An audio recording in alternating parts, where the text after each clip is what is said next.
एकात्म मानव दर्शन जब रखा गया सबके सामने,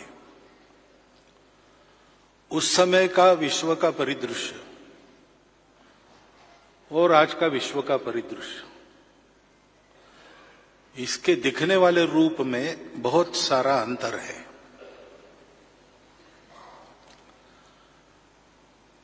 परंतु कुछ मूल बातें लगभग 2000 वर्ष से वैसी की वैसी है।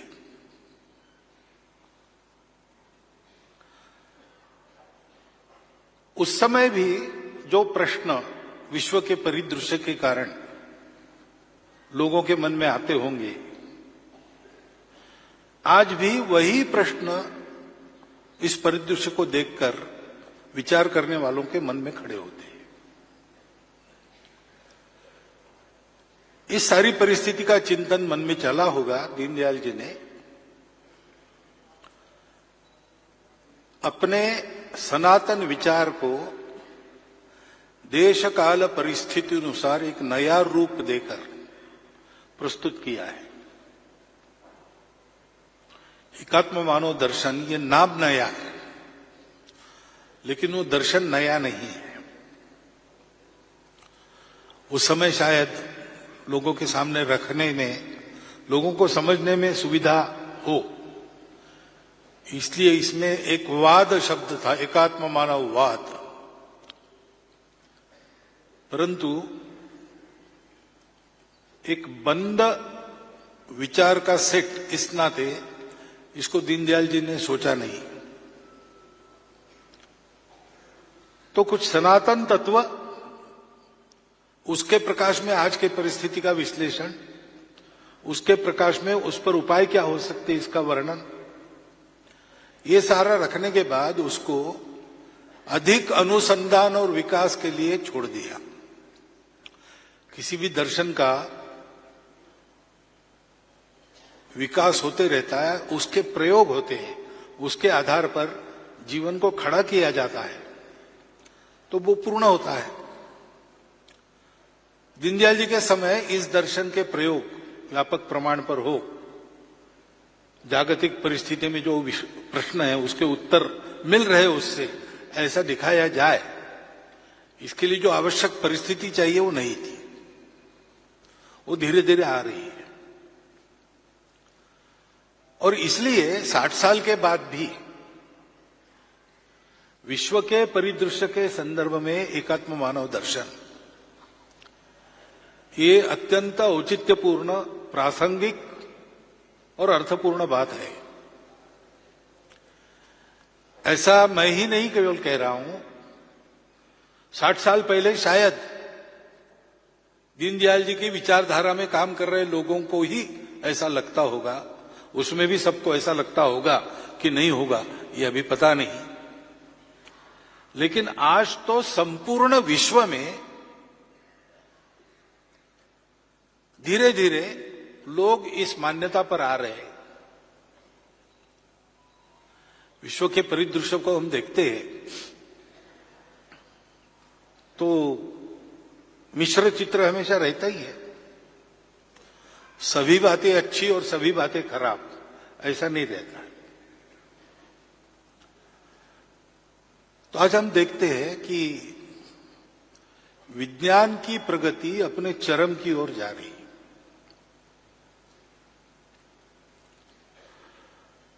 मनुष्य का ज्ञान बहुत बढ़ गया है भौतिक सृष्टि के बारे में, और अधिक ज्ञान प्राप्त करने का प्रयास उसका चल रहा है।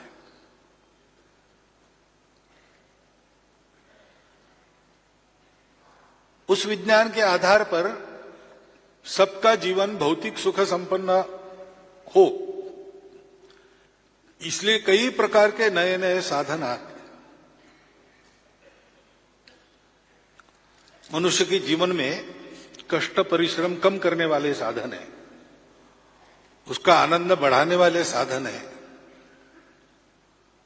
तो पहले हमको कोई वार्ता पहुंचानी है इधर से उधर, तो मनुष्यों को भेजना पड़ता था।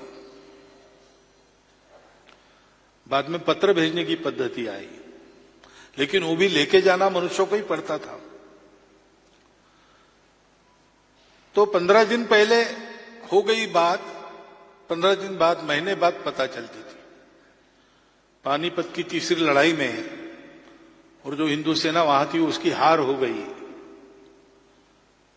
तो निश्चित क्या हुआ इसका पता पूरे तफसील के साथ 1 महीने के बाद पता चला।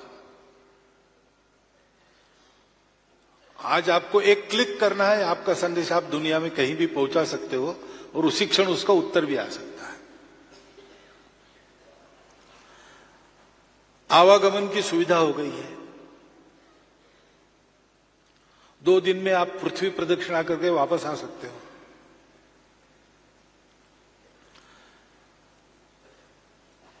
बीमारियों पर तरह तरह के उपाय निकले हैं। मनुष्य को परिश्रम करके जो अपने काम करने पड़ते थे,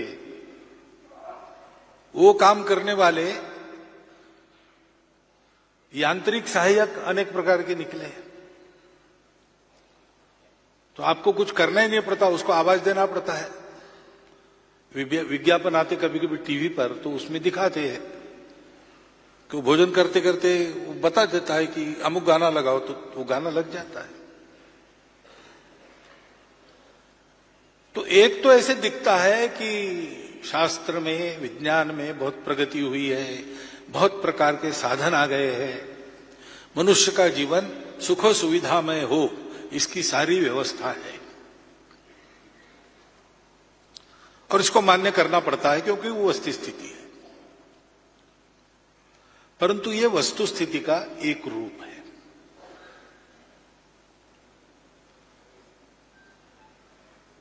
इस पर प्रश्न पूछे जा सकते हैं और प्रश्न लग रहे हैं। तो इतना सारा सुख सुविधा सब प्राप्त हो गई, क्या मनुष्य के मन में शांति और संतोष है? ऐसा पूछेंगे तो नकारात्मक उत्तर देना पड़ेगा।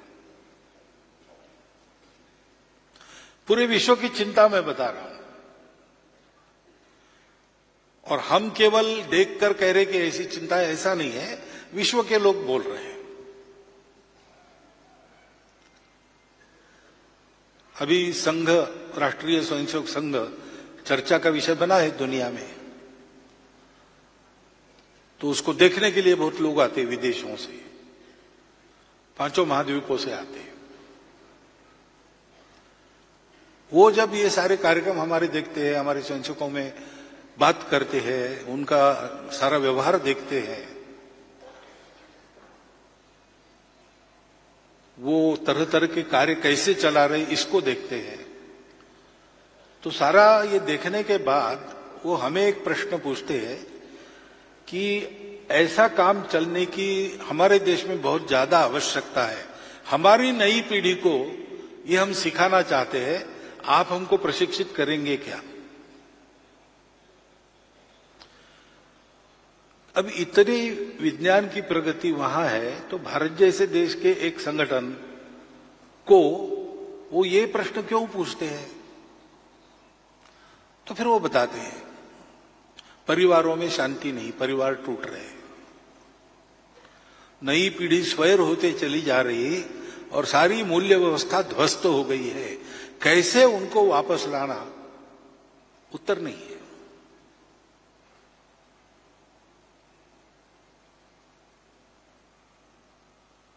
ये प्रश्न अगर हम पूछते हैं कि इतना मनुष्य प्रगत हो गया,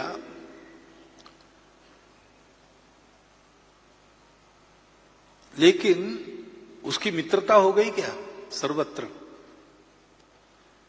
तो स्पष्ट उत्तर मिलता है ऐसा तो हुआ नहीं है। जो कलह और युद्ध पहले चलते थे वो आज भी चल रहे हैं। पद्धति बदल गई। रहने दो, उनके पीछे मत लगो, अपना काम करके जाएगी। तो पद्धति युद्धों की बदल गई, लेकिन कलह कायम है।